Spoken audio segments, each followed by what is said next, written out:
Aquí, Darrell Atkinson, oficial de LAPD, grabando desde lo que queda de la División Oeste. Si alguien encuentra esto, si alguien aún puede escuchar una voz humana, quiero saber. ¿Cuál fue tu última orden antes de que todo se fuera al infierno? ¿Diste una? ¿O simplemente corriste? No sé si esta cámara todavía graba, pero necesito dejar algo. Algo que diga que existí, que no fui solo otro uniforme fundido entre el humo y los gritos. El aire huele a cobre, como si la ciudad entera estuviera sangrando por las cañerías rotas. La batería parpadea, y tengo que hablar mientras todavía tengo algo de luz. El ruido empezó otra vez hace menos de un minuto. Golpes sordos en el piso de abajo, arrítmicos, como si alguien tratara de recordar cómo caminar. Sheila está en la esquina con el inhalador entre los labios tratando de no respirar fuerte. Damián apunta la linterna hacia las escaleras, el haz temblando con su pulso. Un crujido metálico, un chillido seco. Algo sube. Lo escucho, arrastrándose rápido, raspando las paredes, dejando un rastro húmedo que brilla con el reflejo de la sirena roja. La puerta se astilla, el pestillo tiembla, y el olor, ese olor es idéntico al motor de un coche quemado mezclado con carne viva. No tuve tiempo de pensar, solo apreté el gatillo, 1, 2, 3 veces. Las balas perforaron la madera y con cada impacto escuché ese sonido viscoso, como si golpeara un saco lleno de lodo. Luego silencio, no de esos que traen paz, sino el que precede al movimiento. Lo vi, cruzando con una velocidad antinatural, los ojos lechosos, la piel tensada por venas negras que parecían moverse bajo su superficie. Gritó, pero no con voz humana. Fue un rugido ahogado, una convulsión de aire y sangre que me hizo retroceder. Damián cayó de espaldas y el pestillo cedió. En ese segundo pensé que era el final. Supongo que te estarás preguntando cómo carajos terminé aquí, hablando a una cámara mientras ese ruido vuelve a golpear abajo. Bueno, para entenderlo, tengo que rebobinar unas horas. No muchas, solo las suficientes para creer que todavía tenía control. 12 horas atrás, seguía siendo un oficial con insignia, recibiendo llamadas de emergencia y creyendo que el caos podía contenerse con protocolos y códigos. Creí que era otra noche más en Los Ángeles donde la violencia ya no sorprendía a nadie, pero esta vez la violencia tenía una respiración distinta. Todo empezó en la casa Cohen, en Westlake. Una llamada de rutina, disturbio doméstico. Llegar. El silencio era lo primero que mordía. Ni llanto ni discusión, solo ese zumbido distante de luces fluorescentes parpadeando. El pasillo olía a humedad y algo más, algo metálico, espeso. En el suelo, marcas de arrastre manchadas con ese lodo oscuro que todavía no sabía identificar. George Cohen estaba de pie frente al refrigerador, desnudo de cintura para arriba, con el pecho abierto y los ojos vacíos. Y aún así, respiraba.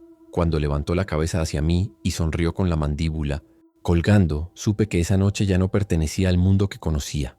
Los Cohen vivían en un edificio viejo, de esos que intentan tapar las grietas con pintura barata. El ascensor llevaba años muerto, así que subí por las escaleras, con el eco de mis botas mezclándose con el zumbido eléctrico del pasillo. En cada descanso había colillas, latas aplastadas, mantas sucias dejando olor a sudor rancio y orina vieja. A medida que subía, el olor cambiaba. Dejaba de ser solo pobreza y pasaba a algo más, denso, como sangre reseca pegada al metal caliente. El pasillo del cuarto piso estaba lleno de sombras largas por las luminarias parpadeantes, y en el fondo, la puerta 4B entreabierta con una línea de ese líquido negro bajando hasta el tapete. Toqué la puerta por protocolo, aunque algo en mi nuca tiraba hacia atrás, como si el cuerpo supiera lo que la mente aún no aceptaba. Policía de Los Ángeles, señor Cohen, responda. Nada, solo escuché el goteo de algo sobre una superficie dura, marcando un ritmo lento, irregular. Empujé la puerta con la mano izquierda, la derecha sobre la funda del arma, y el olor me golpeó como un muro. Era cobre y carne, pero con un matiz químico, algo parecido a motor quemado y plástico derritiéndose. El piso de la cocina brillaba bajo la luz mortecina, cubierto por charcos viscosos de esa sangre espesa, más negra que roja, pegándose a las suelas. La primera en aparecer fue la señora Cohen. No salió caminando. Se arrastró desde detrás del sofá, con la blusa desgarrada y el cabello pegado a la cara por una mezcla de sudor y ese lodo oscuro. Sus manos dejaban marcas negras en el parquet como huellas de pintura aceitosa. Tenía los ojos muy abiertos, pero no enfocaba. Se movían como si buscaran luz donde solo había sombra. Su boca se abría y cerraba sin palabras, dejando escapar un siseo húmedo, burbujeante, como si tuviera los pulmones llenos de agua contaminada. Cuando apunté mi arma hacia ella, noté que su pecho subía y bajaba demasiado rápido, como un motor revolucionado a punto de fundirse. «Señora Cohen, no se acerque», dije, pero ni siquiera giró la cabeza hacia mi voz. Avanzó en línea recta como si oliera algo detrás de mí. Los dedos raspaban el piso dejando pequeñas astillas de uñas en la madera. Cada metro que acortaba hacía más evidente el olor a podredumbre acelerada, como carne que se descompone en cuestión de horas en vez de días. La vi levantar la cabeza y entonces noté las venas alrededor del cuello, negras, abultadas, dibujando un mapa de raíces podridas que subían hacia la mandíbula. Algo líquido resbaló de su boca y cayó cerca de mi bota. El charco hizo un pequeño hilo de humo, como si hubiera caído ácido sobre el piso encerado. No disparé, no al principio. Una parte de mí todavía buscaba el manual en la cabeza, el protocolo, la forma de desescalar. Di un paso atrás y casi resbalé en el lodo negro. Mi mano derecha apretaba tanto la empuñadura que los nudillos dolían bajo el guante. Detrás de ella escuché otro ruido, un golpe sordo contra la puerta del refrigerador. Algo la empujaba desde adentro y cada golpe iba acompañado de un jadeo grave, como un perro grande tragando vidrio. Fue ese sonido, no la visión, lo que finalmente cortó el hilo con las reglas. El dedo se cerró solo sobre el gatillo y el disparo retumbó en el departamento como una bomba. La señora Cohen se sacudió con el impacto en el hombro derecho, pero no se detuvo. La sangre no salió como siempre. No fue un chorro rojo, fue un reventón espeso, grumoso, que se quedó pegado al tejido de la blusa como pintura fresca. Tropezó, apoyó la mano herida en el suelo y siguió avanzando, dejando una estela de manchas negras que olían a metal oxidado y ozono, como si hubiera habido una descarga eléctrica. Mi respiración se volvió ruidosa en el auricular. Escuchaba cada bocanada como si yo mismo estuviera ahogándome. Otro disparo, esta vez al torso, la hizo girar pero no caer. Seguía tirando de su cuerpo hacia adelante como si las articulaciones no importaran. El refrigerador finalmente cedió con un golpe seco y el cuerpo de George Cohen cayó de rodillas sobre el piso pegajoso. Tenía el pecho totalmente abierto, como si alguien hubiera usado una escopeta a quemarropa. La carne alrededor del esternón era una masa triturada, pero lo imposible era que seguía respirando. Cada inhalación venía acompañada de un silbido agudo, el aire filtrándose por el agujero donde debería estar el corazón. Sus ojos, casi blancos, subieron hacia mí, y la mandíbula se abrió más allá de lo que permitía cualquier articulación normal, los tendones marcándose como cuerdas tensas. Se incorporó con un movimiento torpe pero rápido, los pies resbalando en el charco oscuro. Mi mente intentaba cuadrar la imagen con algo que conociera. Adrenalina, drogas, shock, cualquier explicación.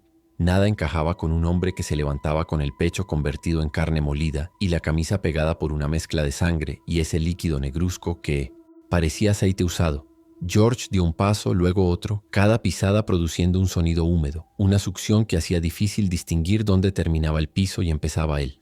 El olor era casi tangible, un vapor caliente que subía desde su cuerpo y me llenaba la boca con sabor a moneda chupada demasiado tiempo. Levantó la mano derecha y solo entonces vi los dedos. Las uñas se habían vuelto opacas, casi grises, y la piel alrededor estaba rasgada, como si se hubiera arrancado algo a mordiscos. El grito vino después cuando su garganta intentó algo parecido a un rugido. No fue un sonido continuo, fue una serie de espasmos de aire mezclados con flema, un chasquido interno que hacía vibrar las paredes. De su boca salió una mezcla de saliva y ese barro negro que se pegó a la pared, deslizándose lentamente como una babosa aceitosa. En algún lugar detrás de mí, la radio seguía soltando códigos y direcciones, la rutina de la ciudad aún corriendo como si nada. Pero en ese departamento el reloj se había roto. Sentí la culata del arma golpearme el torso por la fuerza con la que la sostenía y supe que el manual no me iba a salvar. Cuando apreté el gatillo otra vez, esta vez apuntando a la cabeza, el mundo se redujo al retroceso y al ruido metálico del casquillo rebotando contra la estufa. El proyectil entró por encima de la ceja izquierda y salió por la parte posterior del cráneo, dejando un chorro grueso que manchó la pared como una flor negra deformada. El cuerpo de George se dobló sobre sí mismo, las piernas colapsando como si le hubieran cortado los cables. El olor cambió en segundos, pasando de carne sobrecalentada a algo más dulzón, como carne asada que se quedó demasiado tiempo fuera del refrigerador. La señora Cohen, que seguía avanzando, se detuvo de golpe, como si alguien hubiera tirado del enchufe. Ella no cayó de inmediato, se quedó congelada, con la boca entreabierta y la cabeza inclinada hacia donde estaba el cuerpo de su marido. Una gota de ese líquido negro cayó de su barbilla y se estrelló contra el suelo, extendiéndose en un círculo perfecto. Luego su cuerpo empezó a temblar, no como un espasmo normal, sino en sacudidas cortas, rítmicas, como si algo debajo de la piel quisiera salir. Las venas del cuello parecían inflarse y desinflarse con cada sacudida. Finalmente, se desplomó hacia adelante, golpeando el piso con un ruido seco. dejando una marca oscura alrededor de la cabeza, como un halo invertido. En medio del silencio que siguió, solo se escuchaba el goteo de la sangre hacia la rejilla del desagüe de la cocina, arrastrando el lodo negro con ella.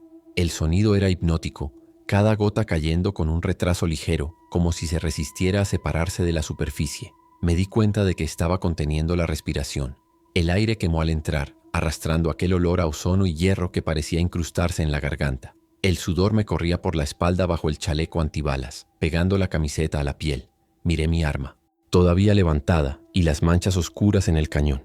El mundo se había reducido a ese departamento y a la certeza de que lo que acababa de ver no encajaba en ninguna hoja de reporte. La familia de George estaba allí, pero tardé unos segundos en localizarlos. Los hijos, 2 adolescentes, se acurrucaban en la esquina del comedor, paso la mesa volcada, con los ojos fijos en el cuerpo del padre. El chico mayor tenía las manos manchadas con el mismo lodo negro, los dedos tensos en puños, la mandíbula apretada tanto que se marcaban las venas del cuello. La chica respiraba a bocanadas cortas, cada inhalación produciendo un pequeño silbido, como un pájaro atrapado. Sus rostros no mostraban lágrimas, parecía que ya se habían secado, o que el shock las había borrado. Yo seguía con el arma levantada, sin saber si apuntar al cadáver o a las sombras. Sheila estaba detrás de ellos, pegada a la pared, con el teléfono aún en la mano. El aparato había caído al piso, pero el cable enroscado seguía enganchado a sus dedos como si no pudiera soltarlo. Tenía la cara salpicada de pequeños puntos oscuros que no supe distinguir si eran sangre seca o el inicio de algo más. Sus ojos, sin embargo, no estaban vacíos. Se clavaron en mí con una mezcla de expectativa y juicio, como si estuviera evaluando si yo aún pertenecía al mundo de los vivos. El sonido del desagüe seguía marcando el fondo, gota tras gota, rellenando el espacio que la radio ya no ocupaba. ¿Está muerto?, preguntó Damián, la voz rasposa, como si hubiera gritado hasta romperse la garganta. Miraba el agujero en la cabeza de su padre como si fuera una ventana a otra realidad, algo que no debía existir. No tenía respuesta que pudiera entrar en el marco de lo aceptable. Sus zapatos estaban hundidos en la mezcla de sangre y lodo negro, pero él ni siquiera lo notaba. Sentí el sabor del aire cambiar, más pesado, cargado de humanidad y restos de lo que acababa de suceder. Tenía la sensación absurda de que si respondía sí o no, algo definitivo se sellaría en esa habitación. Me acerqué al cuerpo, las suelas de las botas produciendo un sonido de succión desagradable al despegarse del piso. El lodo se pegaba a los bordes de la suela, formando hilos que se estiraban y rompían como goma caliente. Toqué el cuello de George por costumbre, aunque sabía que no ibas a encontrar nada. La piel estaba fría, pero había un ligero temblor residual, como el vibrar de un motor que tarda en apagarse. Me obligué a mirar la herida en el pecho, el hueco donde debía estar el corazón. No había nada ahí, solo un amasijo de tejido grisáceo mezclado con coágulos oscuros. Eso, y la certeza de que la única razón por la que estaba inmóvil ahora era el disparo que había atravesado su cráneo. La regla de oro se formó en mi cabeza sin palabras. No fue que alguien la dijera, fue la conclusión inevitable. El cuerpo podía estar destrozado, pero mientras el cerebro siguiera en una pieza, algo se negaba a detenerse. Miré a la señora Cohen, su cuerpo inmóvil con la cara girada hacia la ventana, los ojos entreabiertos mostrando solo una franja blanquecina. El disparo en su hombro seguía supurando ese líquido espeso que se mezclaba con la sangre normal en un patrón extraño, como 2 pinturas que no quieren mezclarse del todo. El zumbido de las luces fluorescentes se volvió más fuerte, ensordecedor, como si la electricidad misma estuviera nerviosa. La radio soltó un código breve sobre disturbios múltiples en la zona, pero mi mano no se movió para responder. El auricular colgaba contra el pecho, rozando el chaleco y acumulando pequeñas manchas de la atmósfera cargada del departamento. En el pasillo del edificio se escucharon pasos apresurados, gente corriendo escaleras abajo. Un portazo, un grito, luego el sonido de algo pesado cayendo sobre los escalones, golpeando tramo tras tramo. El eco se mezcló con un ruido que ya empezaba a reconocer. Esos chasquidos de dientes, ese jadeo roto que no parecía pertenecer a pulmones normales. Lo que había pasado en el interior del departamento no era un incidente aislado. Tuve que decidir rápido. Podía quedarme ahí intentando armar un cordón de seguridad imaginario, o podía sacar a los que aún respiraban por sus propios medios. Me escuché a mí mismo dar órdenes. La voz sonaba más firme de lo que se sentía por dentro. Sheila, Damián, muévanse, vámonos ya. Mis dedos se cerraron alrededor del brazo de Damián, notando el temblor constante en su musculatura, como si el cuerpo estuviera a un paso de colapsar. Sheila se separó de la pared con dificultad, como si la pintura se hubiera pegado a su espalda. El aire del pasillo, Aunque cargado de humo de cigarro y humedad, se sintió casi limpio comparado con el interior. Al salir, el edificio ya estaba despertando al nuevo tipo de pesadilla. Un vecino gritaba desde arriba, llamando a alguien que no respondía.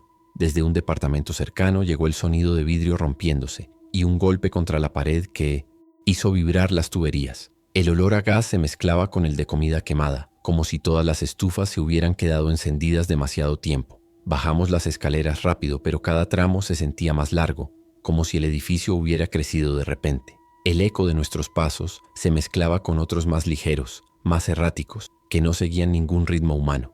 En el segundo piso nos cruzamos con una vecina que subía con una bolsa de plástico en la mano. Se detuvo al ver mi uniforme y luego miró las manchas oscuras en mis botas, en mis manos, en el borde de mi chaleco. Su respiración cambió de inmediato, se aceleró y dio un paso hacia atrás sin pedir explicaciones. En el pasillo se olía a desinfectante barato y a miedo, aunque este último no tuviera un olor que pudiera describirse del todo. Noté que sus dedos se apretaban alrededor de la bolsa, el plástico emitiendo un crujido agudo. No tuve que decirle que volviera a su departamento. Ya estaba retrocediendo, cerrando la puerta con un golpe seco. Al llegar a la planta baja, el lobby era un caos silencioso. No había mucha gente, pero los que estaban ahí parecían congelados en medio de tareas que ya no tenían sentido. Un hombre con la mano en el buzón, una mujer sujetando a un niño por el brazo mientras miraba hacia la calle, un anciano sentado en la escalera con la mirada perdida. Ninguno hablaba. Afuera, las sirenas eran una alfombra sonora continua, una mezcla de patrullas, ambulancias y algo más. Pesado, quizás vehículos militares. La luz de la calle se filtraba a través de las puertas de vidrio, teñida de rojo y azul por las balizas que pasaban, dándoles a todos un aspecto enfermo, como si la piel se hubiera vuelto translúcida. La puerta principal estaba bloqueada por un vehículo estrellado contra la entrada, un sedán con el capó hundido y el parabrisas hecho añicos. Dentro, una figura se movía de manera espasmódica, golpeando el volante con la frente una y otra vez. Cada impacto dejaba una mancha más de ese líquido oscuro sobre el cristal astillado. El claxon sonaba de forma intermitente, cortándose por momentos como si los cables se estuvieran fundiendo. El olor a combustible derramado se mezclaba con el de goma caliente, llenando el lobby con una niebla invisible que raspaba la garganta. No necesitaba más pruebas. Lo que había visto arriba también estaba aferrándose al mundo afuera. Encontré otra salida por la parte trasera, un corredor estrecho que daba a un callejón lleno de contenedores de basura. Las paredes estaban cubiertas de grafitis viejos, algunos ya ilegibles, y el suelo alfombrado con restos de comida, jeringas y cartones mojados. El olor era una mezcla de basura fermentada y aguas estancadas, pero ahí al menos no había cuerpos moviéndose contra cristales. Sheila y Damian caminaban pegados a mí, sus pasos cortos para no pisar nada que pudiera resbalar. Al fondo del callejón, el ruido de la ciudad explotaba. Gritos, metálico retumbar de choques, disparos aislados que no venían de mi arma. La patrulla estaba estacionada en la esquina, medio subida en la acera entre dos puestos callejeros abandonados. Los carros de comida tenían las planchas aún calientes, desprendiendo humo y olor a carne quemada y aceite rancio. Las sillas de plástico estaban volcadas, con pequeños charcos de salsa y bebida mezclándose con lo que ya sabía que era sangre.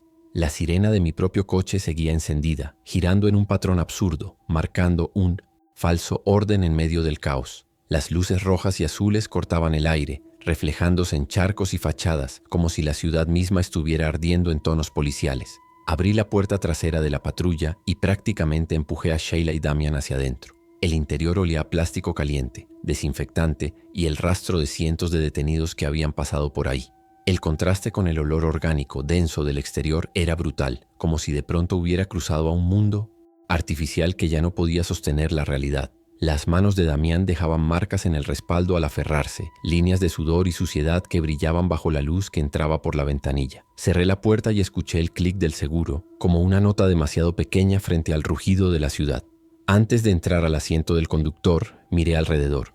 La calle, habitualmente saturada de tráfico y ruido de vendedores, estaba en una especie de pausa tensa. Algunos coches permanecían abandonados en mitad del carril, con las puertas abiertas, las luces encendidas y la radio sonando canciones que ya no tenían audiencia. A lo lejos, una columna de humo negro subía detrás de un conjunto de edificios, deformando el cielo nocturno con una mancha irregular. Sobre todo eso se escuchaba algo nuevo. No solo sirenas y gritos, sino una especie de coro desordenado de jadeos, golpes y chasquidos que parecían venir de diferentes direcciones al mismo tiempo. Encendí el motor y la Vibración bajo el volante me dio una sensación falsa de control. El panel se iluminó, mostrando todos los sistemas en verde, como si para el coche todo estuviera bien. La radio reventó en un caos de comunicaciones cruzadas, reportes de ataques inusuales, oficiales pidiendo refuerzos, referencias a sujetos que no responden al fuego de advertencia. Ninguna de esas frases capturaba lo que había visto en el departamento Cohen, pero todas apuntaban en la misma dirección. Esto no era un incidente, aislado. Mientras metía la marcha, sentí la placa contra mi pecho como si pesara el triple. El trayecto inicial fue una mezcla de reflejos automáticos y detalles que se grababan sin que quisiera. Esquivaba coches abandonados, motos tiradas, bolsas de basura reventadas, mientras el parabrisas se llenaba de pequeñas manchas que no sabía si eran lluvia o algo más denso. Los semáforos seguían cambiando de color con indiferencia absoluta, marcando un orden que ya nadie respetaba. En las aceras, algunas personas corrían sin dirección clara. Otras se quedaban paralizadas mirando sus teléfonos, como si esperar una explicación en la pantalla pudiera arreglar la carne destrozada en la calle. Cada sirena que se acercaba se convertía en otra patrulla o ambulancia que pasaba a toda velocidad sin detenerse. A medida que nos alejábamos del edificio, el olor cambiaba, pero no desaparecía. El interior de la patrulla empezó a llenarse con una mezcla de sudor, plástico caliente y el rastro tenue del lodo negro que se había pegado a mis botas y al borde de mi pantalón. Sheila respiraba con dificultad en el asiento trasero. Escuchaba el silbido de cada inhalación, como si hubiera corrido una maratón. Damian mantenía la mirada fija en la nuca de mi asiento, el reflejo de las luces de emergencia dibujando sombras intermitentes sobre su rostro. Cada vez que frenaba de golpe, el cinturón le cortaba el pecho, pero no se quejaba. El silencio dentro del coche era más pesado que el ruido de afuera. El despacho marcó entonces el siguiente destino en la pantalla de la patrulla. Informes de disturbios mayores, personal requerido en la estación. Era una orden envuelta en lenguaje frío, pero yo la leí como una señal de que todo se estaba desbordando. Por un segundo pensé en desviarme hacia otro lado, encontrar un lugar donde dejar a Sheila y Damian lejos de todo eso. Pero la ciudad era un círculo de sirenas en todas las direcciones. Mis manos ajustaron el volante solas, tomando la ruta hacia la estación central, como si la costumbre estuviera al mando. El software de navegación marcaba en azul el camino más eficiente, pero no sabía nada de lo que se movía entre las sombras. En cada cruce, la evidencia de que algo más grande estaba ocurriendo se hacía más difícil de ignorar. Un autobús atravesado en medio de la calle, con las ventanas manchadas de manos y rostros pegados por dentro que ya no se movían. Una unidad de limpieza de la ciudad abandonada, con las mangueras, aún soltando agua que arrastraba manchas rojizas hacia las alcantarillas. El olor a ozono y humo se hacía más fuerte, como si hubiera tormenta, pero el cielo estaba despejado salvo por las columnas de humo dispersas. Cada vez que veía un cuerpo en el suelo, una parte de mí esperaba que se levantara de golpe. Y a veces, en la periferia de mi visión, juraría que alguno se movía. La rigidez de todos esos años de servicio se aferraba a mis músculos, impidiendo que girara el volante hacia cualquier otra dirección que no fuera la marcada. El protocolo decía que la estación era el punto de seguridad, el lugar desde donde se coordinaba la respuesta, el refugio. Ignorarlo era como admitir que todo lo que había defendido estaba hecho de humo. La placa sobre mi pecho se sentía como un imán, tirando hacia el centro de la ciudad, hacia un orden que quizás ya no existía. Me repetía que ahí habría más recursos, más armas, más información, que todo esto tenía que tener una explicación, un perímetro, un plan. Pero el eco de los jadeos quebrados y los chasquidos de dientes desmentía cualquier idea de control. La primera señal de que la ciudad estaba cruzando un punto sin retorno fue el helicóptero, no el ruido en sí. Eso era normal en Los Ángeles. Fue la forma en que se movía, bajo, nervioso, como si no supiera dónde posar la mirada. El haz del foco peinaba las avenidas y se detenía demasiado tiempo en algunos puntos, pintando círculos de luz sobre grupos que se movían de manera desordenada. A través del parabrisas podía ver siluetas corriendo en direcciones opuestas, algunas cayendo, otras levantándose demasiado rápido. En la radio, una voz temblorosa mencionó por primera vez la palabra sanitización, como si se le hubiera escapado algo que no debía decirse todavía. Esa palabra se quedó pegada a mi cerebro igual que el barro negro a mis botas. Sanitización. No sonaba a rescate, sonaba a limpieza de escena, a borrar pruebas. Una unidad gritó por apoyo cerca de Koreatown. Transmisión llena de disparos y un rugido húmedo que no necesitaba traducción.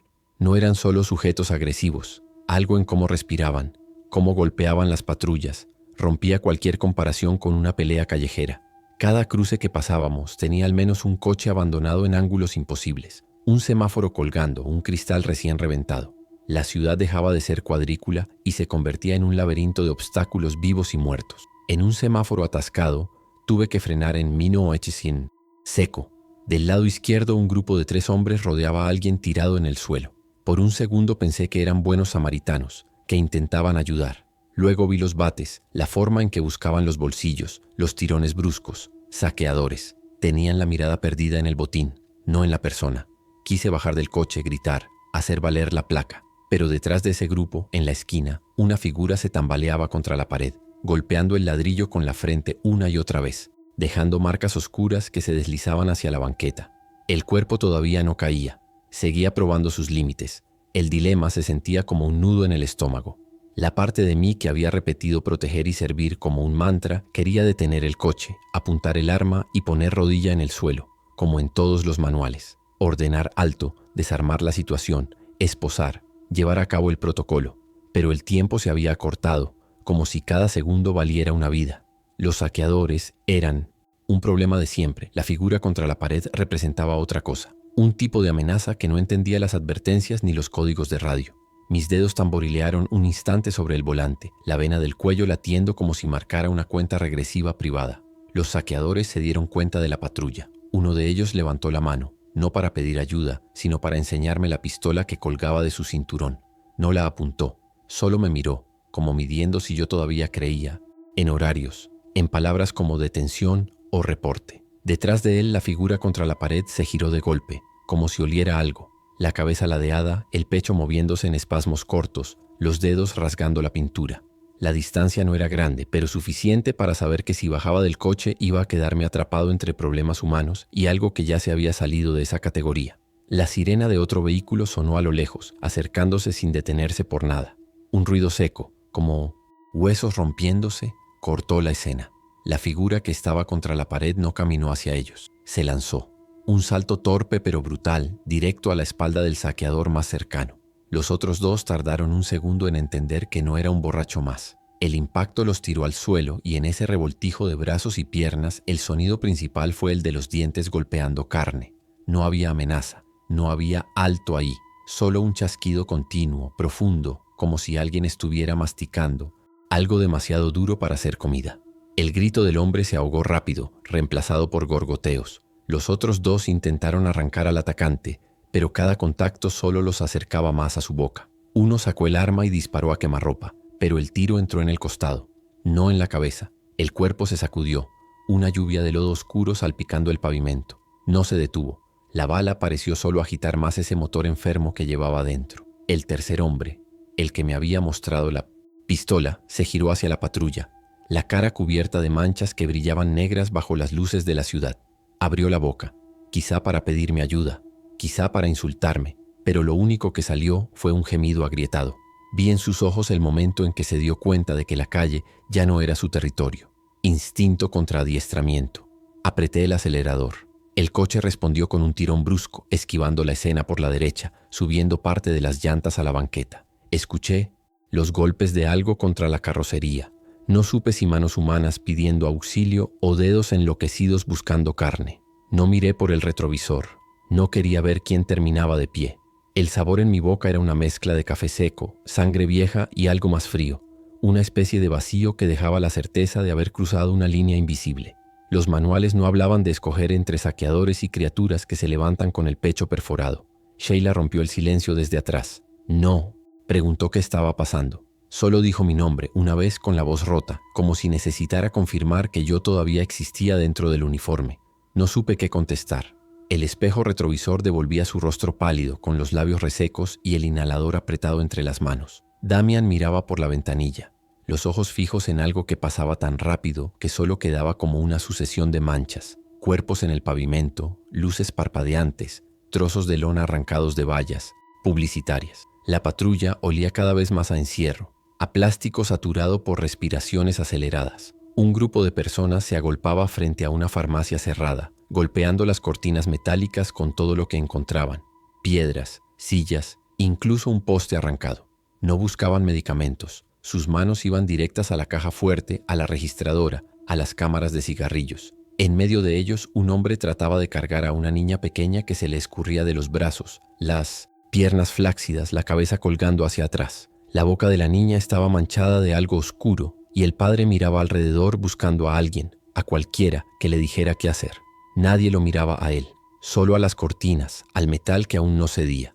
Pasamos por delante de una escuela primaria. El patio, iluminado por las luces de seguridad, tenía mochilas esparcidas por el suelo, como si hubieran explotado desde dentro, vomitando cuadernos y loncheras. Ningún niño, solo el crujido de una bandera medio bajada golpeando el mástil. Las ventanas de los salones mostraban sombras moviéndose de forma errática, demasiado rápidas para ser simples reflejos. Apreté más el acelerador.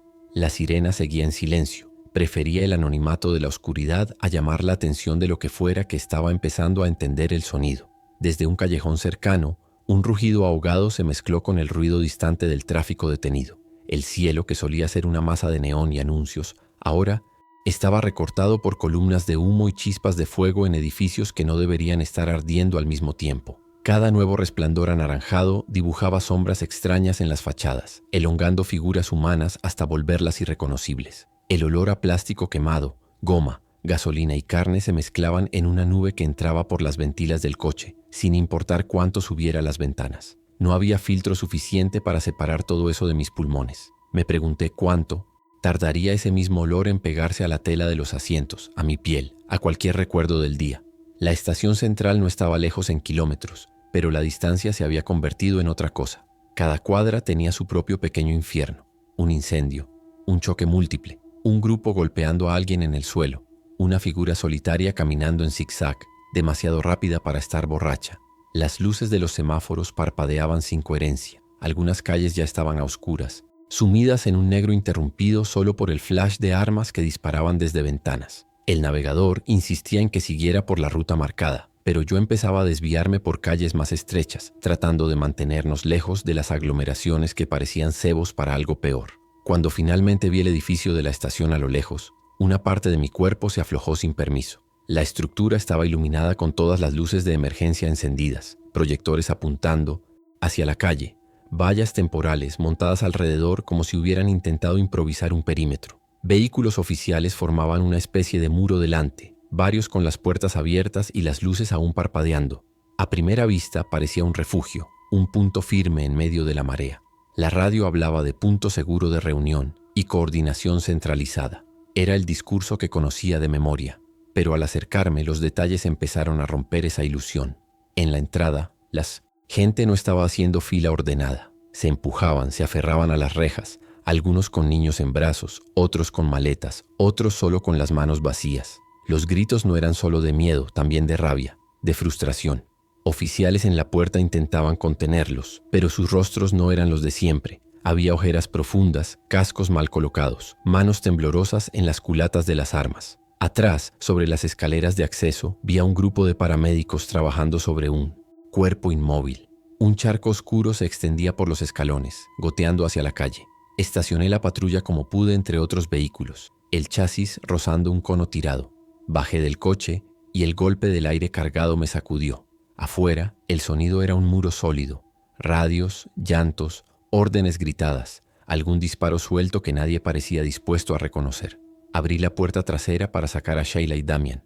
El niño salió primero, tambaleando un poco, sus piernas no acostumbradas a moverse después de tanto tiempo tensas. Sheila tardó unos segundos más, los dedos enganchados en el respaldo.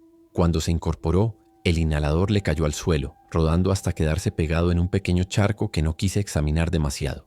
Un sargento se me acercó de inmediato con el chaleco mal abrochado y la radio pegada a la oreja. Me gritó algo sobre puntos de evacuación y prioridades, pero mi mirada se fue sola hacia el interior de la estación, más allá del vestíbulo. Allí dentro, la luz era más blanca, casi quirúrgica, y contrastaba de forma violenta con las manchas que cubrían el piso. Había camillas ocupadas, gente sentada contra las paredes, otros tirados en el suelo con mantas aluminizadas encima. Algunos se movían, otros no. La sensación de refugio se agrietó al ver que los ojos de muchos no estaban puestos en los oficiales, sino en las puertas, en las ventanas, en cualquier salida posible. El sargento me agarró del brazo para traerme de vuelta. Me asignó una tarea rápida: llevar a los 2 civiles a una de las zonas de evaluación y luego presentarme en el área de mando, palabras ordenadas en un guión que ya se estaba quedando viejo. Conduje a Sheila y Damián a través de la marea humana, sintiendo manos aferrarse a mi uniforme, a mi cinturón, tirones desesperados pidiendo ser incluidos en cualquier categoría que significara salvable. Un hombre me enseñó un papel médico, una mujer arrastró a su padre en silla de ruedas, un adolescente levantó la camiseta para mostrar una mordida en el brazo envuelta de forma torpe con una camiseta. Mi mirada se detuvo una fracción de segundo en esa mordida antes de apartarse como si quemara. En la zona de evaluación, una línea improvisada de camillas y sillas plegables intentaba poner orden al caos. Un par de médicos y enfermeros hacían lo que podían con lo que tenían. Guantes manchados, batas salpicadas, mascarillas colgando de una oreja. Les entregué a Sheila y Damián casi con la misma sensación con la que se deja caja de evidencia sobre un escritorio sabiendo que se está soltando algo pesado. Un enfermero marcó con un rotulador el brazo de cada uno. Un número, una letra.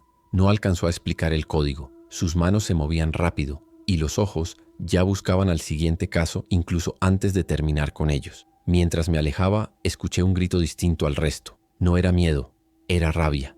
En una esquina un grupo de civiles empujaba contra una cinta de contención, intentando llegar al sector donde se almacenaban cajas de suministros, agua, comida, medicinas. Un oficial levantó la escopeta, no apuntando a nadie en particular, solo marcando una línea que no se debía cruzar. Al fondo, otro uniforme discutía con un hombre de traje, probablemente algún funcionario. Sus palabras se perdían en el ruido, pero gesticulaban hacia el exterior, hacia la ciudad. La sensación de que el sistema estaba improvisando en directo se hacía más fuerte con cada paso. En la sala de mando improvisada, el mapa de la ciudad estaba cubierto de puntos rojos y notas rápidas pegadas con cinta. Cada nueva llamada se convertía en otro marcador rojo, otra zona comprometida, otro sector perdido.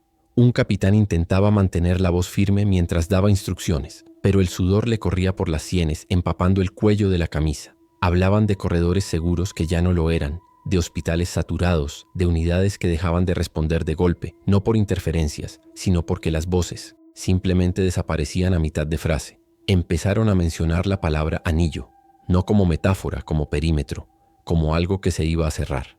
Y fue entonces cuando escuché el nombre, Chen, Capitán Chen.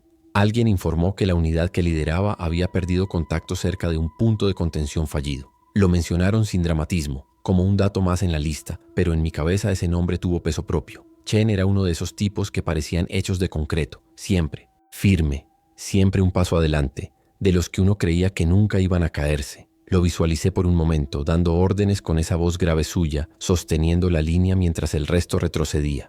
Pensar que él también podía estar del otro lado del mapa, convertido en otro punto rojo, era como imaginar un edificio entero siendo arrancado de los cimientos. La palabra sanitización volvió a aparecer en la conversación, esta vez sin tanto cuidado. Hablaban de ventanas de tiempo, de corredores de escape, de no podemos garantizar nada después de las 0600. El eufemismo estaba ahí, pero el sentido era claro. Fuego, mucho fuego, desde arriba, desde lejos, no para rescatar, sino para borrar. Hablaron de sectores sacrificables como si fueran números, no barrios llenos de gente que acababa de preparar la cena cuando todo se desmoronó. Cada frase separaba un poco más la realidad del discurso oficial. La institución que yo había defendido se ponía en modo contable, no protector. La rigidez dentro de mí intentó resistirse. Una parte se aferraba a la idea de que el sacrificio mayor traería un bien general, que esas decisiones difíciles eran necesarias. Otra parte, la que todavía escuchaba los jadeos rotos del departamento Cohen, empezaba a entender que no había cálculo justo posible cuando el plan incluía quemar a los que aún respiraban y pedían ayuda en la entrada de la estación. Miré mi placa, manchada en el borde por algo que no era solo sangre.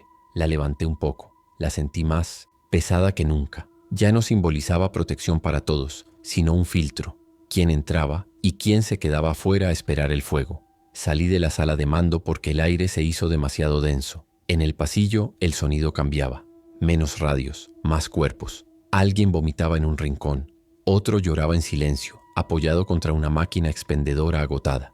Me asomé al vestíbulo principal y vi cómo seguían llegando más personas, arrastrando maletas, cargando heridos, algunos solo, abrazando bolsas de basura con sus pocas cosas. La puerta principal se abría y cerraba en un ciclo constante, dejando entrar ráfagas de aire de la calle llenas de humo y gritos. Entre la multitud reconocí la figura de un tipo que había visto antes esposado en la parte trasera de una patrulla. Ahora estaba libre, mascarilla mal puesta, sosteniendo a una anciana por los hombros. Las jerarquías se disolvían. Solo quedaba quién podía sostener a quién. Busqué con la mirada a Sheila y Damian. Los encontré sentados en el suelo, uno al lado del otro, cerca de una columna. A Sheila le habían colocado una mascarilla, pero la tenía bajada al cuello, respirando con dificultad. El número marcado en su brazo se veía difuso, como si el sudor lo estuviera borrando. Damian miraba un punto fijo frente a él, donde una televisión colgada en la pared reproducía imágenes sin sonido. Edificios ardiendo, ambulancias en fila, helicópteros sobrevolando autopistas colapsadas. Aunque la pantalla mostraba otras partes de la ciudad, el reflejo de esas llamas se metía en sus pupilas, haciendo que pareciera que el fuego estaba justo detrás de nosotros. Me acerqué, pero antes de llegar, un movimiento brusco en la entrada me hizo girar. Un grupo de oficiales arrastraba a un hombre hacia el interior, sujetándolo por los brazos y el torso. Pataleaba, trataba de liberarse, la camisa desgarrada, la piel brillante de sudor. A primera vista parecía otro detenido más, alguien que no aceptaba las órdenes. Pero cuando la luz del vestíbulo le dio de lleno en la cara, vi las venas negras trepando por su cuello y la mandíbula temblando en pequeños espasmos. Llevaba una venda sucia en el antebrazo, empapada en el mismo lodo oscuro que ya conocía. Su mirada no se detenía en nadie, se movía buscando algo más allá, un sonido, un olor. Entraba en nuestro refugio con el virus ya ardiendo por dentro. Un médico se acercó corriendo, gritando que lo llevaran a la zona de contención, pero el cuerpo del hombre cambió de golpe, como si una orden interna se hubiera activado. Se arqueó hacia atrás con una fuerza brutal, tirando de los que lo sujetaban. Sus pies golpearon el piso y el sonido fue como madera astillándose. La mandíbula se abrió más de lo necesario. Un hilo de saliva negra cayendo al suelo. Los ojos, ya inyectados, parecieron blanquearse aún más. El rugido que salió de su garganta no fue humano. La gente cercana se apartó en un movimiento reflejo. Algunos tropezaron con camillas. Otros tiraron bandejas con material médico. Y en medio del caos, por un segundo, nadie disparó. Nadie quería ser el primero en admitir que el infierno había cruzado la puerta principal. El primer disparo sonó tarde, demasiado tarde. No vino de un oficial, sino de alguien entre la multitud. Una pistola pequeña que probablemente había entrado escondida entre mochilas y chamarras. El tiro pegó en el hombro del hombre, ahora ya medio convertido, y lo giró, esparciendo gotas oscuras en un arco amplio. La gente gritó, pero no se movió en una sola dirección. Algunos corrieron hacia la salida, otros hacia adentro, otros se quedaron paralizados. El cuerpo no cayó. Se apoyó en las rodillas, las manos abiertas contra el suelo, los dedos crispados como garras buscando tracción. El sonido que salió de su pecho fue un jadeo roto, húmedo, como si sus pulmones estuvieran llenos de barro hirviendo. Los oficiales reaccionaron por reflejo, apuntando, gritando órdenes que ya no tenían sentido. Al suelo, atrás, quietos ahí. Palabras que funcionaban en protestas, en disturbios, en robos. Aquí eran ruido adicional. El hombre, o lo que quedaba de él, levantó la cabeza y fijó la vista en la zona de sillas y camillas, donde la densidad de cuerpos vivos era mayor. Sus ojos no veían personas, veían movimiento, respiraciones, olor. De un salto torpe pero veloz, se lanzó hacia adelante, derribando a 2 enfermeros. Los dientes chocaron contra carne antes de que uno de los oficiales se acercara lo suficiente para poner el cañón casi pegado a su nuca. El disparo al cráneo hizo que todo se detuviera durante un segundo. Ese segundo se rompió con otros sonidos, más lejanos pero iguales en esencia. No era un caso aislado. Gritos desde el fondo del edificio, pedidos de ayuda convertidos en alaridos, golpes contra puertas internas. Lo que había entrado por la puerta principal no era el único foco. Las mordidas, las vendas mal hechas, los cuerpos que habían pasado por la evaluación sin que nadie viera el detalle oscuro en una herida. Todo eso estaba despertando casi al mismo tiempo. La estación, el supuesto refugio, empezaba a rugir desde dentro como un animal lleno de gusanos. Las columnas vibraban con el eco de pasos, disparos, caídas. La falsa seguridad se desmoronaba en tiempo real. Vi a un teniente gritar órdenes hacia todos lados, pero ya no era un mando. Era solo otro hombre perdiendo el control. Las instrucciones se contradecían. Cierro puertas, evacúen, mantengan posiciones. Nadie entra, nadie sale. La gente escuchaba solo fragmentos, agarrándose de la primera frase que sonara a salvación. Algunos corrieron hacia los pasillos interiores, buscando habitaciones que pudieran encerrarse. Otros se volcaron a la salida, hacia la calle, prefiriendo el caos abierto a quedarse atrapados en un edificio que empezaba a generar sus propios monstruos. La línea entre adentro y afuera dejó de tener sentido. Era cuestión de tiempo para que los disparos se mezclaran, con rugidos en cada dirección. Busqué de nuevo a Sheila y Damian, esta vez con la urgencia de quien sabe que la estructura entera se está hundiendo. Los vi de pie, apretados contra la columna. Sheila agarraba la muñeca de Damian con tanta fuerza que los nudillos se le habían blanqueado. El niño tenía los ojos fijos en el suelo, donde un hilo de ese lodo oscuro se deslizaba hacia el desagüe del vestíbulo, mezclándose con sangre roja más normal. El sonido de las radios y los gritos se convirtió en un zumbido de fondo. Lo único claro era el patrón repetido, un grito humano, un golpe, un rugido roto, un disparo, y en medio de todo eso, el reloj seguía su camino hacia el amanecer y hacia la palabra que se repetía en mi cabeza, sanitización. Me acerqué, cogí del hombro a Damián y sentí el temblor constante en su cuerpo, como si estuviera vibrando con la frecuencia del caos alrededor. Sheila levantó la vista hacia mí y no tuvo que hacer preguntas. Su mirada buscaba una dirección, una decisión. La estación ya no era lugar para quedarse. La idea de subirlos a un tren empezó a tomar forma no como plan heroico, sino como única salida que quedaba. No sabía cuántos trenes quedaban, ni a dónde iban, ni si realmente había un afuera seguro. Pero la alternativa era esperar dentro de un edificio que se estaba convirtiendo en incubadora de frenéticos, un lugar donde cada herida mal vista podía estallar en una nueva amenaza. Seguí los letreros hacia los andenes como quien sigue migas en Isientomoshi. Un bosque incendiado. Las señales verdes, pensadas para marcar evacuaciones ordenadas, ahora eran flechas pálidas rodeadas de sombras corriendo en todas direcciones. Los pasillos que llevaban a la zona de trenes olían a mezcla de metal caliente, sudor y algo más profundo, como un sótano lleno de ropa mojada olvidada. Las luces de emergencia se habían activado, bañando todo en un tono rojizo que hacía que la sangre en el suelo no destacara, se fundía con el ambiente. Cada esquina podía ocultar a Pisinoset, alguien herido, o a alguien que ya no era solo herido. En el descenso hacia los andenes, el ruido cambiaba. Menos radios, más eco. Los gritos se hacían más largos, rebotando en paredes de concreto y vidrio. Escuché el pitido distante de un tren anunciando llegada o partida, pero con una irregularidad nerviosa, como si el maquinista estuviera golpeando la bocina por puro reflejo, no por protocolo. En un rellano, un hombre se apoyaba contra la pared, con la cabeza gacha y una mano presionando su abdomen. La camisa estaba empapada y el charco bajo sus pies se extendía despacio, con ese tono oscuro que ya reconocía. No se movió cuando pasamos corriendo a su lado. Levantó apenas la mirada y por un momento sus ojos parecieron enfocar, como si todavía quedara alguien ahí dentro. No tuve tiempo de decidir si eso era cierto. El primer andén estaba lleno de gente, pero no en la forma en que verías una hora pico normal. No había filas, había racimos de cuerpos agrupados por miedo y necesidad.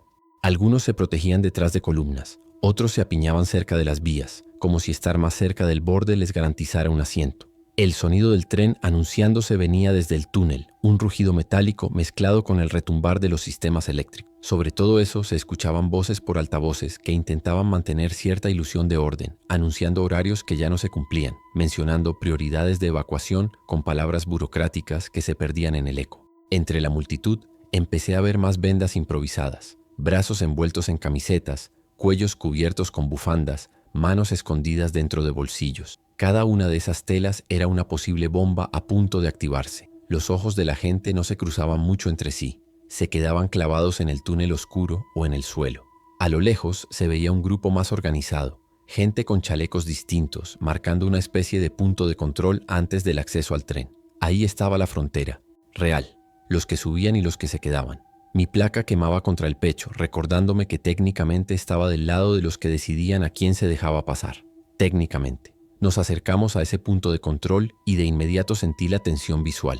Algunos de los que estaban ahí miraban a mi uniforme, esperando órdenes o soluciones. Otros lo veían como un obstáculo más. Un oficial me reconoció, o al menos reconoció el tipo de chaleco y equipo, y se acercó con la voz cargada de urgencia. Explicó rápido. Transporte limitado. Prioridad para ciertos perfiles, órdenes de no evacuar a los que mostraran síntomas claros de infección. Rodeó la palabra síntomas como si fuera algo que se pudiera medir con un termómetro o un cuestionario rápido, no con la paranoia creciente de ver venas negras y ojos vidriosos. Miré a Sheila y Damian. No tenían vendas, no sangraban, no tosían de manera extraña, pero sus rostros eran el retrato de alguien que ya había visto demasiado. A mí, alrededor, una madre levantaba a un niño medio dormido, con fiebre, insistiendo en que era solo una gripe. Un hombre levantaba su pasaporte, como si el papel pudiera servir de escudo. Otro mostraba una tarjeta de empleado del metro, esperando que el sistema de puntos invisibles lo favoreciera. Del otro lado de la valla improvisada, los vagones esperaban como cajas de metal frías, la puerta del primer coche abierta, las luces interiores parpadeando. El tren no era refugio, era solo un tubo, largo con otro tipo de encierro. El altavoz anunció algo sobre último tren antes del cierre del corredor. Las palabras no garantizamos y por seguridad nacional se mezclaron en la frase. Los que alcanzaron a oír se empujaron hacia adelante, aplastando cuerpos contra la valla.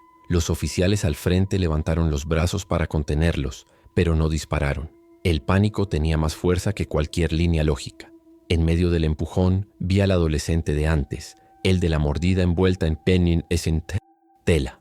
Había logrado llegar mucho más adelante. Su brazo, cubierto a medias, tenía la venda empapada, un líquido oscuro filtrándose por los bordes. Sus ojos ya no seguían una conversación. Se movían rápido, como si rastrearan sonidos que el resto no escuchaba. Ese fue el punto donde la institución me puso la mano en el hombro y apretó. Un oficial más veterano se giró hacia mí, señalando a la multitud. Hay demasiados, no caben todos. Tenemos órdenes claras, Atkinson.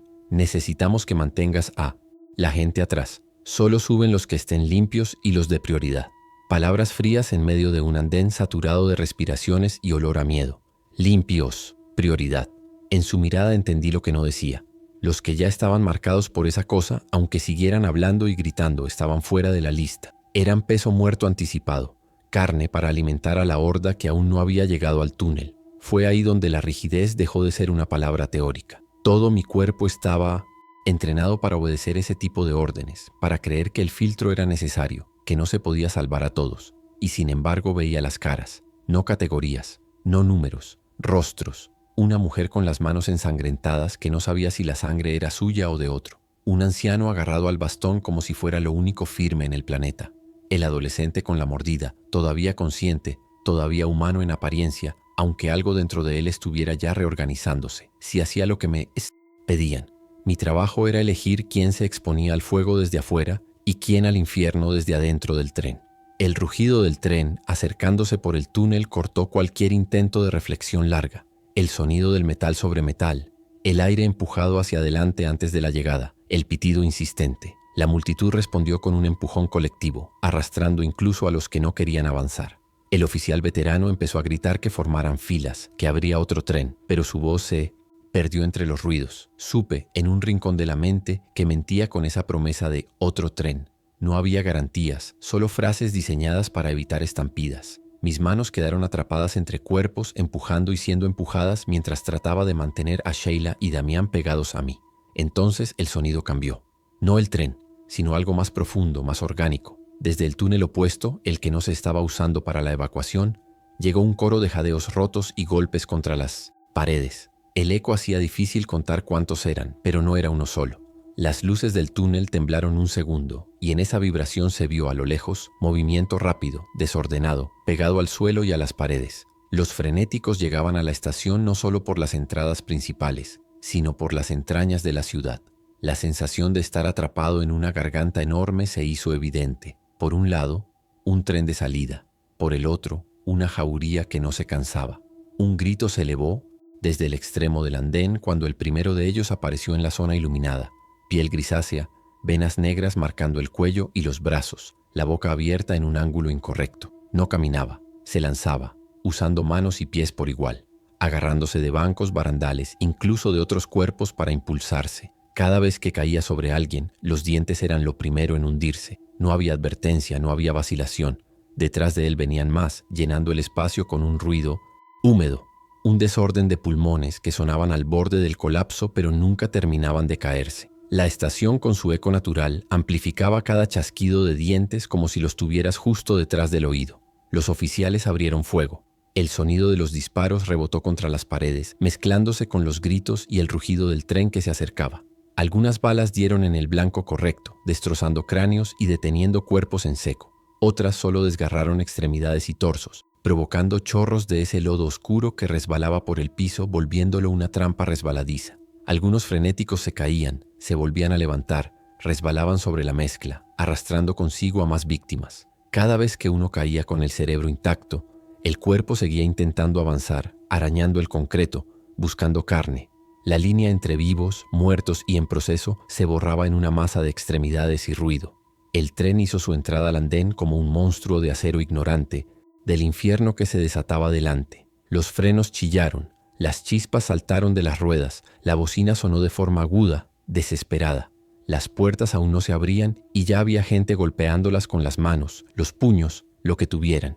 Los frenéticos seguían avanzando desde el extremo contrario, y la zona del medio se convertía en un campo de choque donde disparos, rugidos y empujones se mezclaban sin fronteras. Un oficial cayó cerca de mí, la garganta abierta por una mordida que había entrado por encima del chaleco. Vi cómo se llevaba la mano a la herida, cómo el rojo se mezclaba con lo negro en cuestión de segundos, y supe que si se levantaba de nuevo, no sería para pedir más munición. El altavoz anunció algo sobre abrir puertas, pero ya nadie escuchaba. Las hojas de metal se deslizaron hacia los lados con un silbido, dejando ver el interior del tren. Asientos de plástico, pasillos estrechos, ventanas que daban al mismo infierno desde otra perspectiva. La multitud se lanzó hacia las puertas abiertas como agua rompiendo una presa. No hubo filas ni control de prioridades. Los oficiales que quedaban intentaron mantener alguna lógica, pero fueron arrastrados por la corriente humana. En ese caos, la orden de no dejar pasar a los posibles infectados se volvió un chiste cruel. Cualquiera con suficiente fuerza y determinación podía cruzar el umbral, y algunos de esos cualquiera llevarían vendajes empapados bajo la ropa. Fue en medio de ese empujón que vi al capitán Chen por primera vez aquella noche y por última vez como algo reconocible, no en el tren, sino en el extremo del andén por donde entraban los frenéticos. Su figura era inconfundible, grande, maciza, con el chaleco táctico aún puesto, pero destrozado por varios desgarros. El rostro que había visto liderar operativos parecía ahora una máscara tensada por hilos negros que se extendían desde el cuello y los brazos. Los ojos, que solían tener una calma de depredador controlado, estaban vidriosos, pero no vacíos. Había algo en esa mirada, un resto de intención, de dirección. Guiaba a los otros sin palabras, con movimientos, con la forma en que se lanzaba primero contra las barricadas. Chen embistió una barrera de metal que separaba parte del andén. La estructura se dobló como si fuera de aluminio barato, sus músculos hinchados por esa energía histérica que parecía no conocer límites. Detrás de él, otros frenéticos usaban los cuerpos caídos como rampas, trepando unos sobre otros para superar obstáculos. La escena no tenía nada de torpe o azarosa. Era una manada probando, adaptándose, encontrando puntos débiles. Cuando una ruta se bloqueaba, giraban, flanqueaban, buscaban otro ángulo. No eran solo monstruos movidos por hambre ciega. Había un patrón, un aprendizaje en tiempo real. Y al frente de ese aprendizaje, el hombre que antes había representado fuerza y confianza. Ver a Chen así rompió algo que todavía se mantenía en pie dentro de mí. Si alguien como él podía ser absorbido por esa cosa y encima llevarla a otro nivel, entonces la idea de contención era una fantasía. No había perímetro que resistiera a adversarios que no se cansaban, que no sentían dolor, que aprendían a usar el entorno y los cuerpos como herramientas. La institución que yo había creído sólida se veía desde ese andén como un montón de papeles al viento. La placa en mi pecho ya no pesaba solo por el metal, sino por la mentira que representaba. No éramos muro contra la oscuridad. Éramos combustible extra, uniformado, listo para alimentar la siguiente fase de la infección. Mientras Chen arrancaba una sección de barandal y la usaba sin querer para abrir camino entre la multitud, el cielo sobre la ciudad empezaba a iluminarse de una forma distinta. No era amanecer, eran destellos lejanos, naranjas y blancos, trazos que venían desde arriba, desde afuera, el inicio de la sanitización. Aunque estuviéramos bajo tierra, el retumbar de las primeras detonaciones llegó como un golpe sordo a través del concreto, haciendo vibrar el andén, soltando polvo de las vigas. La gente miró hacia arriba por reflejo, como si el techo fuera transparente y pudieran ver la ciudad arder. En el límite de esa comprensión, algunos entendieron. Si no subían a ese tren, no habría otro lugar a donde correr. Y aún así, incluso al ver las primeras señales del fuego que borraría barrios enteros, hubo un grupo que quedó atrás, no por falta de voluntad, sino por el filtro invisible del tamaño del Elemoisia, cuerpo, de la posición en la multitud, de la suerte, gente tirada en el suelo, herida, pisoteada, atrapada entre la marea humana y la ola de frenéticos. Sus manos aún se levantaban pidiendo ayuda mientras las puertas del tren empezaban a cerrarse en algunos vagones. Podía ver labios formando palabras como espera, no me dejes, por favor. Un oficial a mi lado apretó los ojos y giró la cara, incapaz de seguir mirando mientras mantenía el dedo en el gatillo. disparando a todo lo que se moviera, demasiado rápido en la dirección equivocada.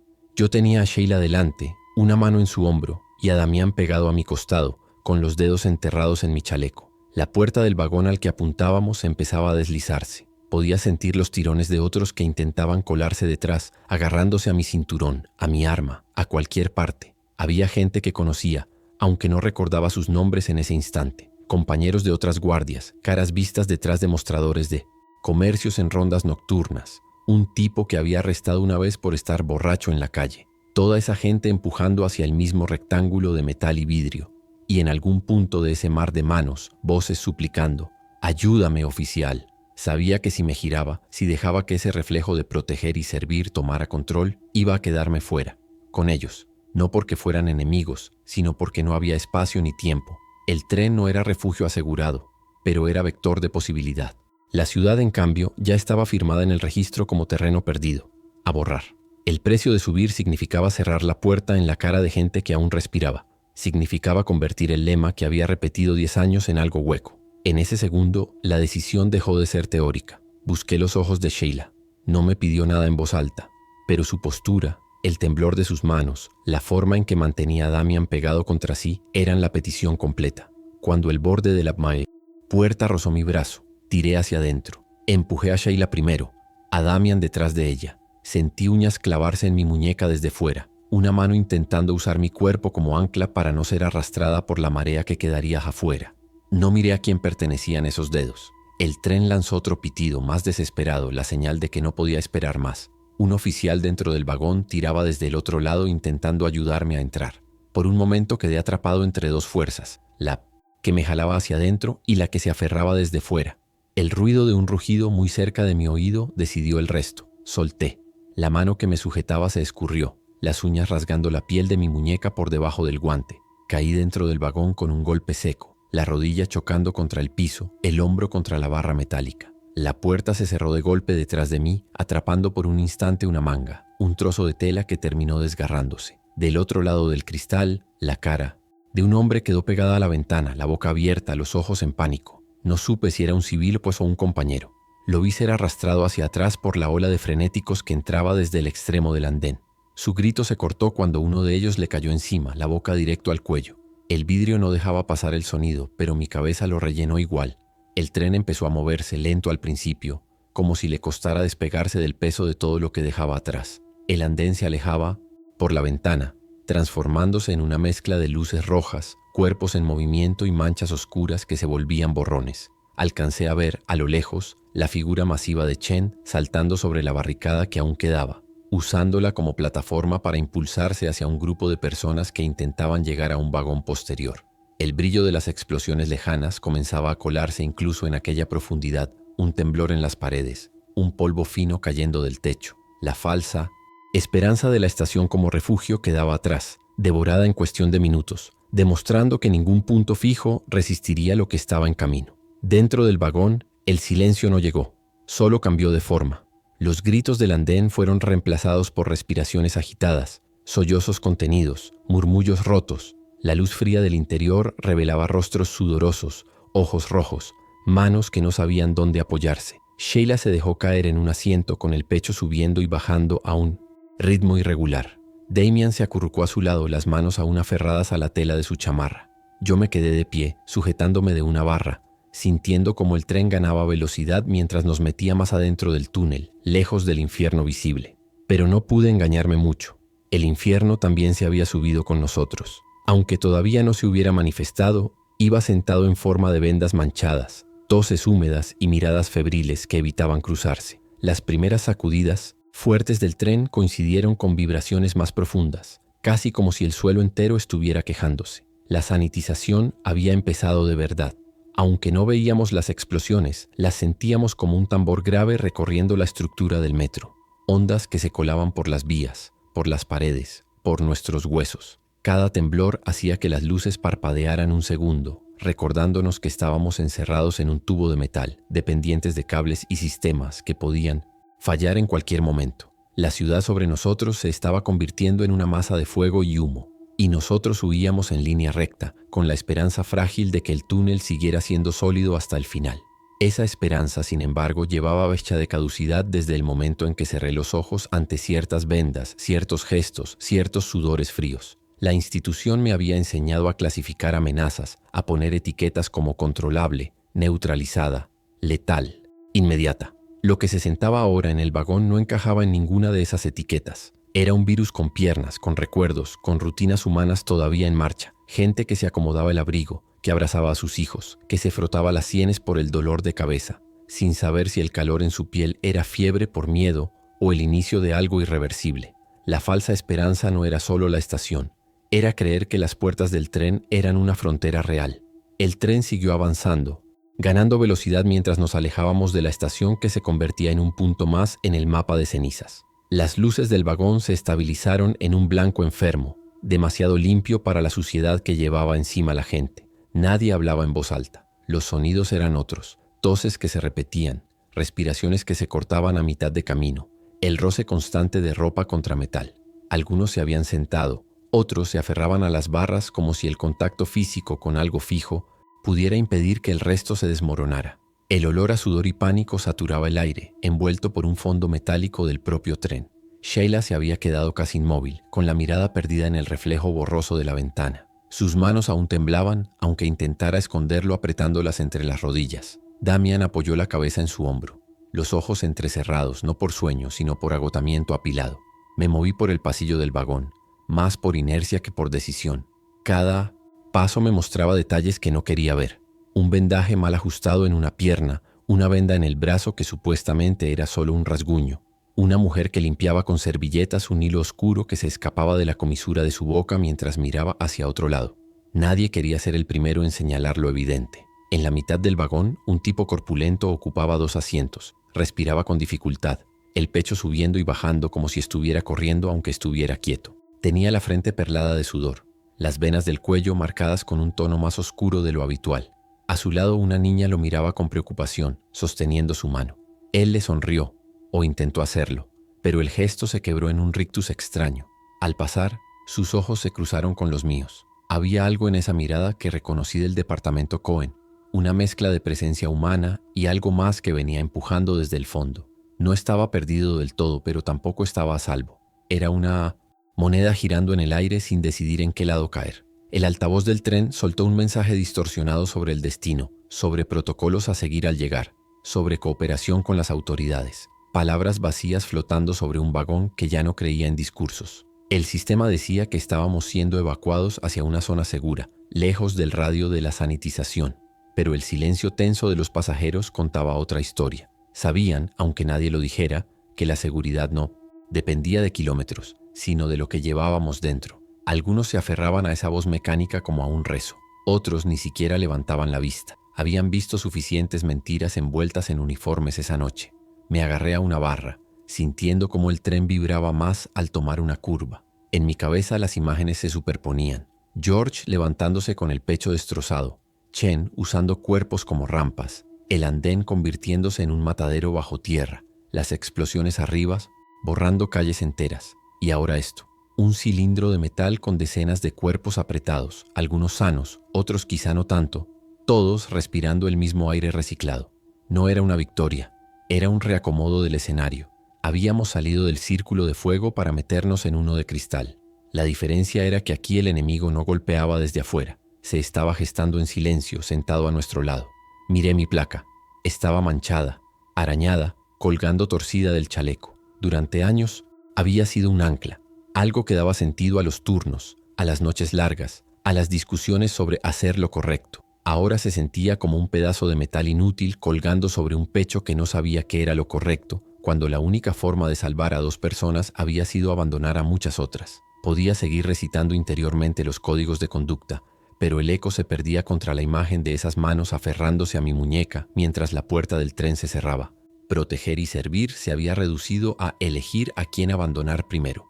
El vagón pronto se llenó de pequeños ruidos que se volvían agujas en la nuca. Una tos demasiado húmeda, un gemido ahogado, un rascar de uñas contra el metal del asiento. Cada sonido aislado podría haber sido normal en cualquier otro viaje. Aquí, cada uno era un posible aviso. Había gente que evitaba toser conteniéndose hasta ponerse roja, solo para no llamar la atención.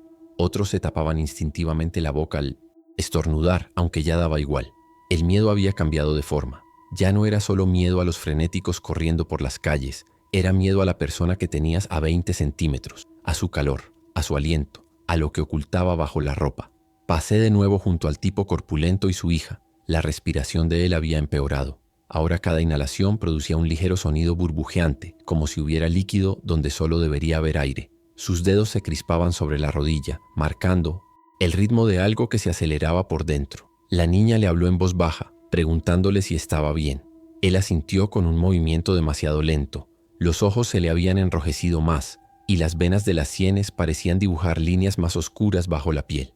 Miré el brazo que tenía cubierto por la manga larga. Había una mancha, casi imperceptible, que se extendía desde el puño hacia arriba. No tuve que adivinar qué era. La tentación de gritar que se alejaran, que lo aislaran, que nadie se sentara cerca, apareció como un impulso animal. Pero ¿qué seguía después de ese grito? ¿Quién decidiría quién estaba limpio y quién contaminado dentro de un vagón sin salas de aislamiento ni equipo médico? ¿Quién ejecutaría las decisiones si se llegaba a la conclusión de que alguien era un riesgo? Miré mis manos, manchadas, temblorosas. El entrenamiento me decía que tomara control, que evitara que una amenaza creciera. La parte de mí que había visto lo que pasaba cuando un grupo se volcaba sobre alguien marcado imaginaba un linchamiento. No habría nada de protección ahí, solo puro miedo desatado. Sheila levantó la vista y siguió mi mirada hacia el hombre y la niña. Sus ojos se estrecharon un instante, entendiendo sin que yo dijera nada. No hizo un escándalo, solo acomodó a Damian más cerca de ella, alejándolo medio metro más de esa fila de asientos. Ese gesto sencillo dolió más que cualquier golpe, no porque no fuera lógico, sino porque mostraba el punto en el que estábamos. Cada movimiento se medía en función de quién tenía más probabilidades de seguir respirando una hora más. No había espacio para actos simbólicos de valentía, solo para decisiones pequeñas que, acumuladas, dibujaban una nueva moralidad deformada. El tren cruzó otra zona de vibraciones fuertes. Esta vez la luz parpadeó durante varios segundos, dejando el vagón casi a oscuras, iluminado solo por destellos intermitentes. En cada apagón, los ruidos se intensificaban. Alguien rezaba en voz baja, otro sollozaba sin lograr contenerse. Un niño preguntó por su perro, una pregunta que paró en seco cuando la madre empezó a llorar sin contestar. El metal crujió como si se quejara del peso combinado de todos nosotros y de las cosas que no queríamos mirar. Pensé en la superficie, en las casas desintegrándose, en los coches derritiéndose, en los cuerpos que no tendrían ni siquiera un lugar fijo para pudrirse.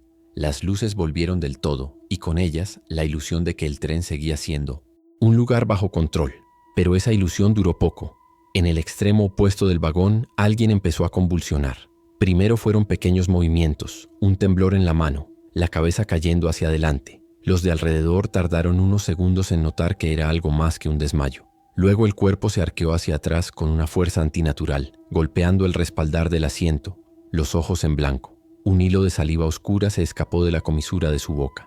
El círculo de vacío alrededor de él se formó como una mancha de aceite en agua.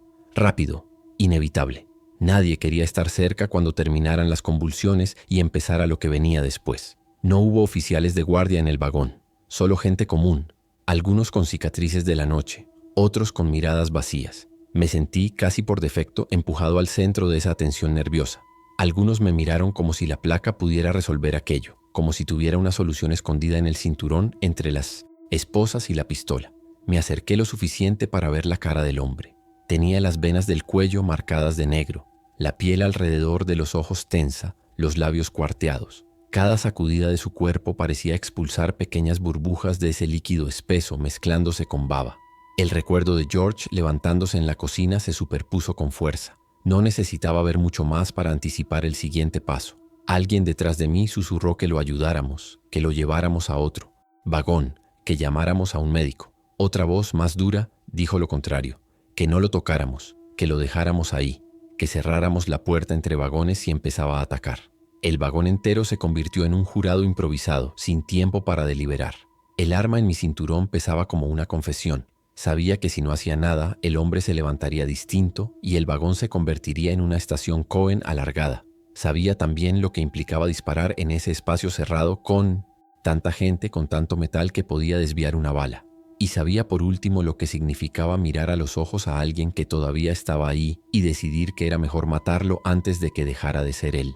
El cuerpo dejó de convulsionar de golpe. Un segundo de quietud absoluta como si hubiera muerto. La niña del asiento cercano empezó a llorar, tapándose la boca con las manos. Alguien exhaló confundiendo ese silencio con el final. Yo no.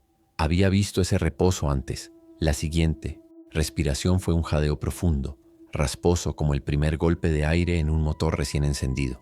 Los ojos se abrieron, no lentamente, sino de golpe, mostrando un blanco surcado de vasos reventados. La mandíbula se desencajó un poco, la lengua moviéndose dentro como buscando espacio. Mis manos ya estaban en el arma, no por heroísmo, por puro mecanismo de supervivencia, por el eco de la regla de oro que había aprendido entre charcos de lodo negro.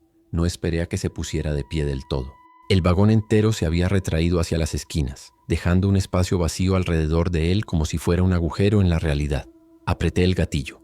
El disparo rugió en el metal, rebotando en cada superficie. La bala entró por encima de la ceja y la parte posterior de su cabeza se deshizo en una nube espesa que manchó el respaldo y la ventana. El silencio posterior fue aún más pesado que el ruido. Nadie gritó, nadie protestó. Algunos se taparon los oídos, otros los ojos. El cuerpo quedó colapsado sobre el asiento inmóvil. El olor a pólvora se mezcló con el de sangre y lodo, creando una atmósfera más densa aún. El tren siguió su camino como si nada. No hubo aplausos, ni agradecimientos, ni acusaciones, solo miradas evitadas. La niña que lloraba se aferró más a su padre, y él la abrazó con fuerza, aunque sus manos siguieran temblando. Sentí una línea invisible cruzarse dentro de mí. Ya no era solo un oficial actuando en una situación extrema.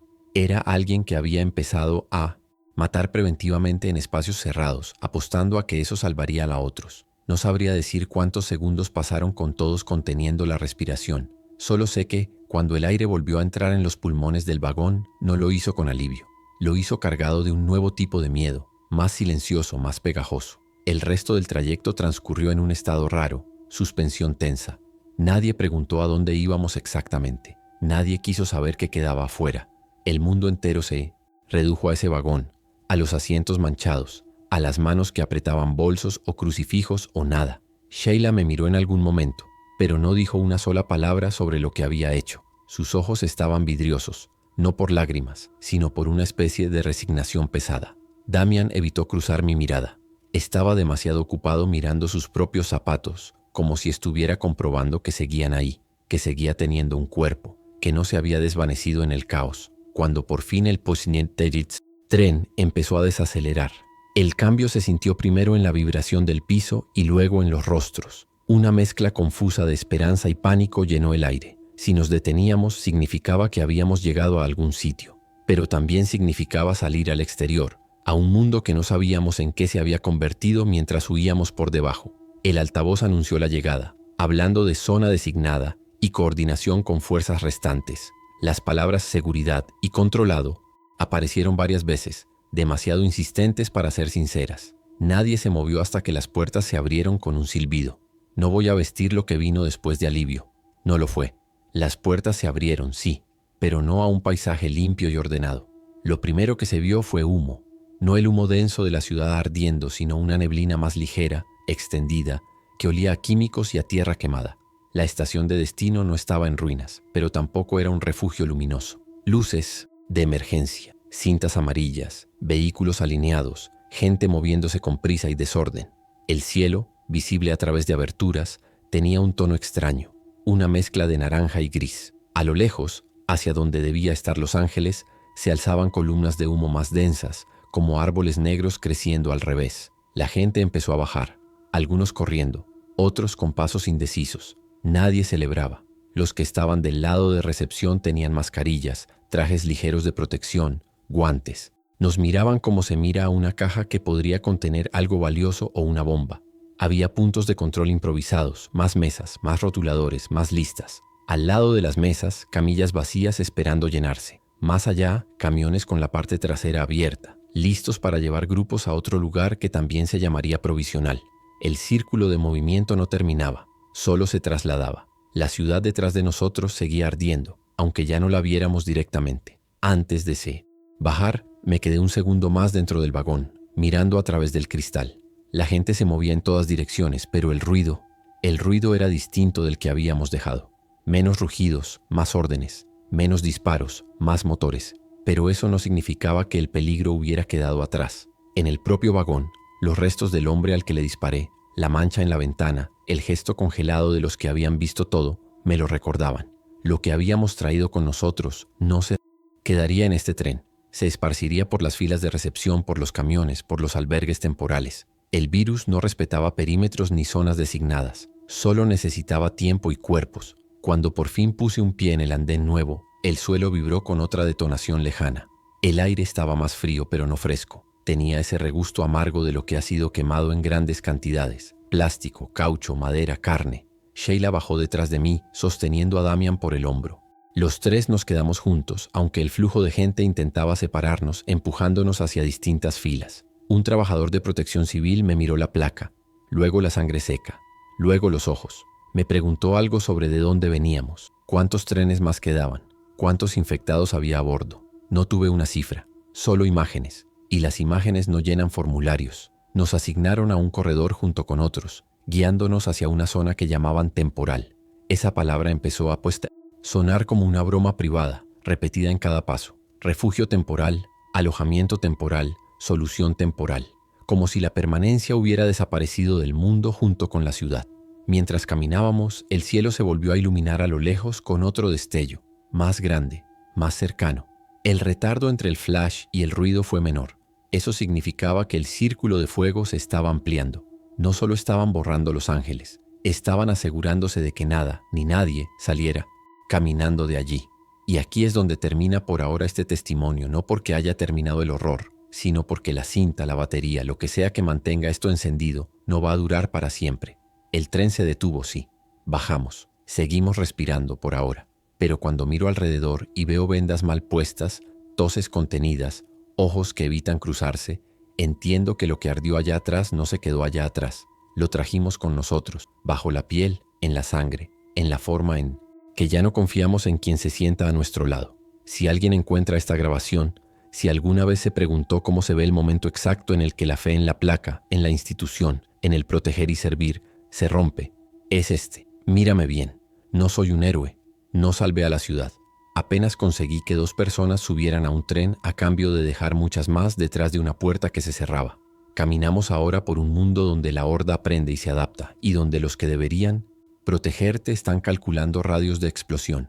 El fuego del cielo se encargó de las calles. El resto, lo que no se ve, seguirá trabajando aquí dentro, en estos cuerpos, en esta mente que ya no puede mirar a nadie sin imaginar venas negras bajo la piel. Y eso no se sanitiza, nunca.